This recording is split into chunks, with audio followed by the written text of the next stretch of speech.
हरि ओम तत्सत्। श्रीमते रामचंद्राय नमः। ओम नमः परमहंसास्वादित चरण कमल चिन्मकरंदाय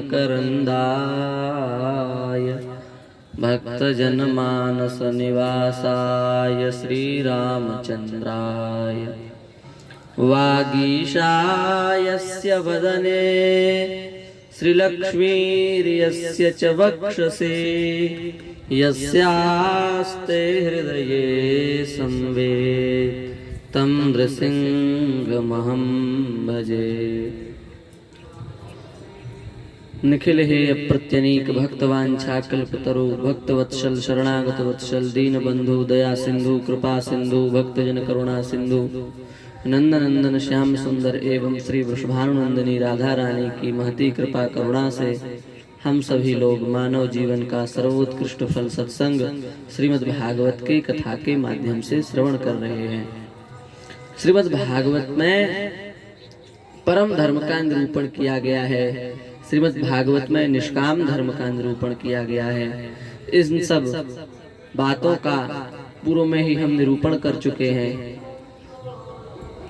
भागवत के कितने लक्षण हैं, आज इस विषय में यथामति यथा समय हम लोग चर्चा करेंगे।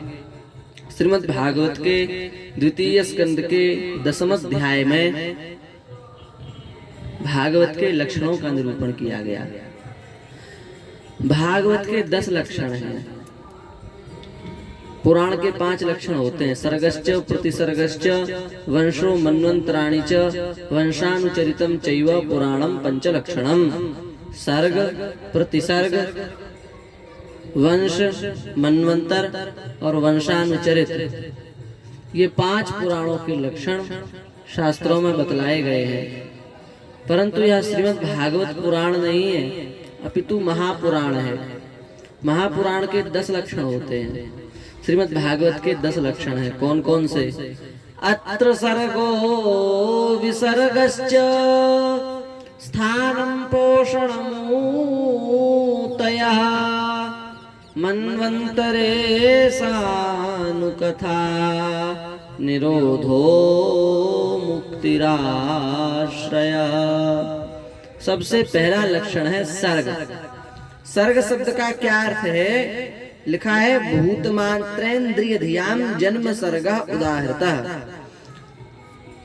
भूतों का, पंच ज्ञानेन्द्रियों का, कर्मेंद्रियों का, पंच महाभूतों का, इंद्रियों का, अहंकार का, महत्त्व का, इन सब का प्रतिपादन, इन सब की सृष्टि के विषय में जिस ग्रंथ में बतलाया, जिस माने इनका वर्णन जिस उद्देश्य से किया जाए उसे सर्ग कहते हैं।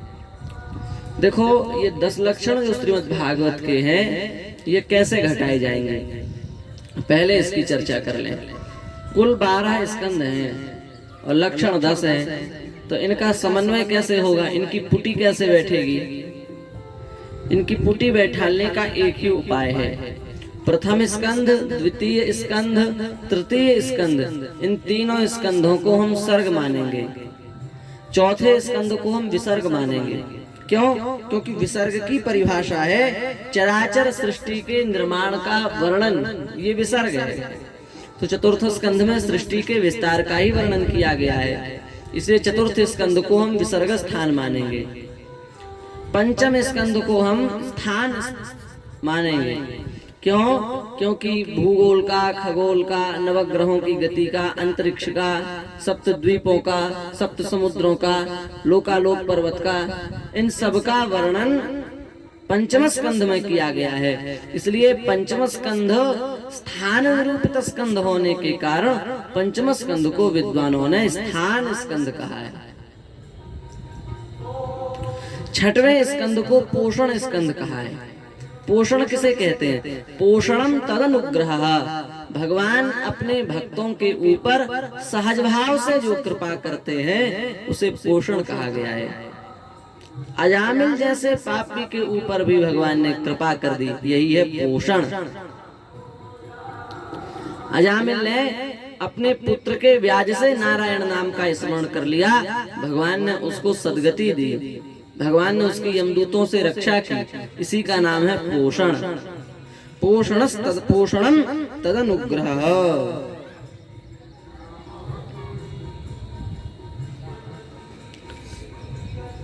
तो छठवें स्कंद का विषय है पोषण और सातवें स्कंद का विषय है ऊती। ऊती किसे कहते हैं? बोले ऊतया कर्म वासना, कर्मों की वासना को ही ऊती कहा जाता है। जीव अपने कर्मों की वासना से ही इस संसार में उत्पन्न होता है।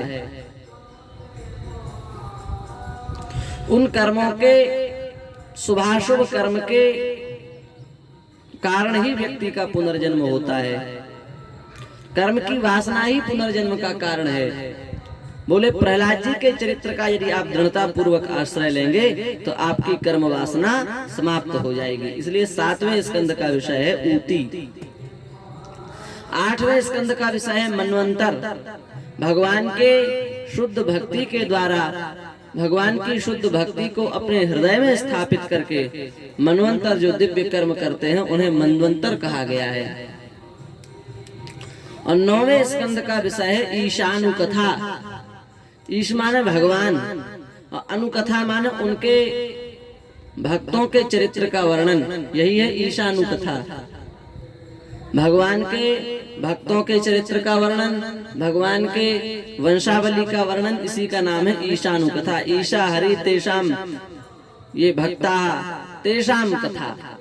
भगवान के जो भक्त हैं, भगवान के वंश में जो उत्पन्न हुए हैं वे ही ईशानु हैं, उनकी कथा, ये नौवें स्कंद का विषय है। और आप देख लो नवम स्कंद में सूर्य वंश का, चंद्र वंश का वर्णन किया गया है, तो भगवान के भक्तों का ही तो वर्णन हुआ।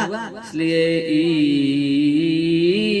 ईशानु कथा नवम स्कंद का विषय हुआ ईशानु कथा। और दसवें स्कंद का विषय क्या है? निरोधा, निरोध। दसवें स्कंद का विषय शरीर संसार से अपनी चित्त वृत्ति को हटा करके उस चित्त वृत्ति को ठाकुर जी के चरणों में, ठाकुर जी की लीला में, ठाकुर जी के सुंदर नाम में हम निरोध कर दें, यही दसवें स्कंद का विषय है। गोपियां क्या करती हैं? गोपियां कृष्ण लीला प्रगायन्त्या निन्युर्दुःखेन वासरान्।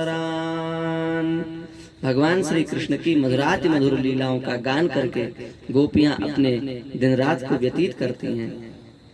तो इसलिए निरोध, अपनी चित्त वृत्ति का ठाकुर जी के चरणों में निरोध कर देना चाहिए। और 11वें स्कंद का विषय है मुक्ति। मुक्ति, जीव की मुक्ति कैसे हो? बड़ा सुंदर उपाख्यान भगवान का उद्धव जी से संवाद हुआ। मुक्ति स्कंद है 11वां स्कंद। जिसको भगवत प्राप्ति की तीव्र जिज्ञासा हो उसे 11वां स्कंद का आश्रय लेना चाहिए। मुक्ति 11वां स्कंद का विषय है मुक्ति और 12वां स्कंद का विषय है आश्रय। आश्रय पर सब समाप्त हो जाता है। ठाकुर जी के चरणों का आश्रय, ये 12वां स्कंद का विषय है। समस्त शास्त्रों का सार ही यही है। सर्वधर्मान् परित्यज्य मामेकं शरणं व्रज अहं त्वा सर्वपापेभ्यः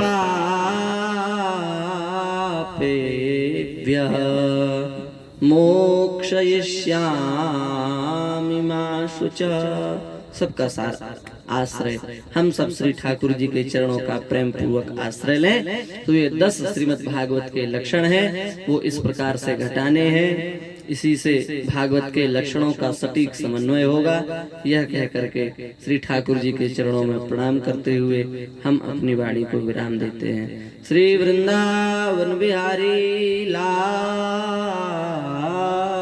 की जय।